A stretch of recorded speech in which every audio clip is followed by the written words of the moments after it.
அனைவருக்கும் ஆனந்தமான இறை வணக்கம்.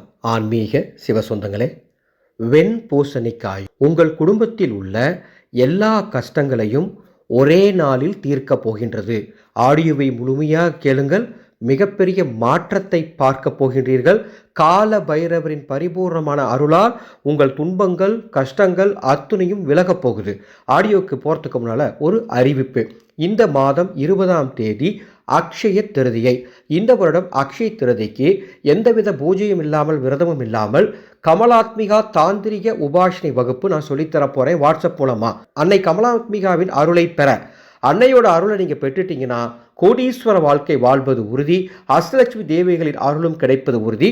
இது ஒரு வாட்ஸ்அப் குழு. சேரும் அத்துணை பேருக்கும் மகாலட்சுமி தீட்சை வழங்கப்படும். இந்த குழுவில் சேர விருப்பம்னா டிஸ்பிளே தெரிகிற வாட்ஸ்அப் நம்பருக்கு அக்ஷய திருதின்னு ஒரு மெசேஜ் அனுப்புங்க. அன்பு சொந்தங்களே, இப்போ நான் சொல்லக்கூடிய வழிபாட்டை செய்ய வேண்டிய நாள் 10/4/2026 பங்குனி 27 வெள்ளிக்கிழமை இரவு 9 மணிக்குள்ள ராகு காலம் யமகண்டம் நேரம் தவிர வேறு எந்த நேரத்தில் வேண்டுமானாலும் செய்யலாம். என்ன செய்யணும்? ஒரு சின்னதாக வெள்ளை பூசணிக்காய் வாங்கிக்கோங்க. வெண்பூசணி வாங்கி அதை 2ஆக அறுத்து அதன் உள்ளே இருக்கக்கூடிய விதை பகுதியை நீக்கிவிட்டு அதில் நமது ஆனந்த ஒளி அறக்கட்டளையின் தயாரிப்பான மந்திர சக்தி தீப எண்ணெய் இருந்தால் ஊற்றி தீபம் ஏற்றுங்கள், அல்லது நெய் ஊற்றி தீபம் ஏற்றுங்கள். 2 தீபங்கள். ஒரு சிறிய தட்டுல மஞ்சள் சிறிது பரப்பி அதுக்கு மேல பூசணிக்காயை வச்சு அதுக்குள்ள நீங்க எண்ணெய் ஊற்றி தீபம் ஏற்றி வைக்கணும். 2 தீபம். சரிங்களா? உங்க வீட்டில் இருக்கக்கூடிய சிவன் படத்துக்கு முன்பாக இந்த தீபம் ஏற்றலாம், அல்லது பொதுவாக பூஜையில் எங்கு வேண்டுமானாலும் இந்த தீபம் ஏற்றலாம். இந்த தீபம் ஏற்றிட்டு வழக்கம் போல நீங்க வீட்டில் ஏற்றும் தீபங்களையும் ஏற்றிக்கொள்ளுங்கள். எந்த தவறும் கிடையாது. அவ்வாறு ஏற்றி உப்பு கலக்காத தயிர் சாதத்தை நெய்வேத்தியமாக படைத்து சிகப்பு நிற பூக்களை அர்ச்சனைக்கு பயன்படுத்தி நான் சொல்ற மந்திரத்தை 11 முறை சொல்லுங்க போதும். ஓம் காலபைரவா, காக்கும் தெய்வமே, என் பயங்களையும் பாவங்களையும் நீக்கி என் வாழ்க்கையில் தடைகளை அகற்றி அருள் புரிவாயாக. இந்த வீடியோக்கு கீழே டிஸ்கிரிப்ஷன் பாக்ஸை டைப் பண்ணி கொடுத்துருக்கேன்.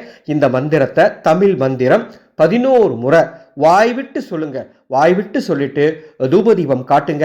காட்டிட்டு உங்க வழிபாட்டை நிறைவு செய்யுங்க. 1 மணி நேரம் அந்த பூசணி தீபம் எரியட்டும். அதன் பிறகு தீபத்தை குளிர வைத்து அந்த பூசணிக்காயை எடுத்து நீங்கள் அப்புறப்படுத்தி விடலாம். நெய்வேத்தியத்தை வீட்டில் இருக்க அத்தனை பேரும் பிரசாதமாக பகிரலாம். இந்த பூஜை செய்வதால் காலபைரவரின் பரிபூர்ணமான அருள் கிடைக்கும். உங்கள் குடும்பத்திற்கு நல்லது நடக்கும். ஒரே நாளில் பல மாற்றங்கள் ஏற்பட வாய்ப்பு இருக்கு. நிச்சயமாக அதை நீங்கள் உணர்வீர்கள். உங்களுக்கு தெரிந்த அத்துணை பேருக்கும் இந்த ஆடியோவை பகிர்ந்துக்கோங்க. அன்று தேய்பிரை அஷ்டமி. முடிந்தால் ஒரு 5 பேருக்கு உணவு தானம் செய்யுங்க. கூடுதல் நன்மைகள் கிடைக்கும். இந்த மாதம் தேய்பிரை அஷ்டமி அன்று நமது ஆனந்தொளி அறக்கட்டளையில் இருக்கக்கூடிய பைரவருக்கு சிறப்பு அர்ச்சனைகள் ஆராதனைகள் நடைபெற உள்ளது. உங்கள் குடும்பத்தாரின் பெயர் ராசி நட்சத்திரம் சொல்லி அர்ச்சனை செய்ய கமெண்ட் பாக்ஸில் உங்களுடைய குடும்பத்தில் எல்லாத்தோட பேரு ராசி நட்சத்திரம் மட்டும் சொல்லுங்க. உங்க பேரை சொல்லி நாங்கள் அந்த அன்னைக்கு அர்ச்சனை செய்கின்றோம். இதற்கு எந்த கட்டணமும் கிடையாது. கமெண்ட் பாக்ஸில் பதிவிடுங்க. அன்பு சொந்தங்களே, வைகாசி அமாவாசை 16/5/2026 எனது குருநாதரின் ஜெயந்தி நாளை முன்னிட்டு அதர்வண வேத பிரம்மாண்ட மகா யாகம் நடைபெறுகின்றது. இந்த யாகத்தில் குலதெய்வ பூரண கும்பம் கட்டித்தரப்போகின்றேன். செம்பினால் ஆன கும்பம். 6 வருடத்திற்கு உங்கள் வீட்டிற்கு குலதெய்வத்தின் அருளை பெற்றுத்தரும். இந்த செம்பு கும்பம் உங்கள் வீட்டில் இருந்துச்சுன்னா குலதெய்வ கட்டு உடைந்துவிடும், குலதெய்வ சாபம் நீங்கிவிடும், குலதெய்வ கோபம் நீங்கி வீட்டிற்குள் குலதெய்வம் அடியெடுத்து வைக்கும். இந்த பூரண கும்பம் உங்கள் குடும்பத்துக்கு வேணும்னா டிஸ்பிளே தெரிகிற வாட்ஸ்அப் நம்பருக்கு தொடர்பு கொண்டு முன்பதிவு செய்து கொள்ளுமாறு அன்போடு கேட்டுக்கொள்கின்றேன். மீண்டும் அடுத்த ஒரு பதிவில் சந்திக்கின்றேன். ஆனந்தம் மலரட்டும், ஆனந்த ஒளி பரவட்டும்.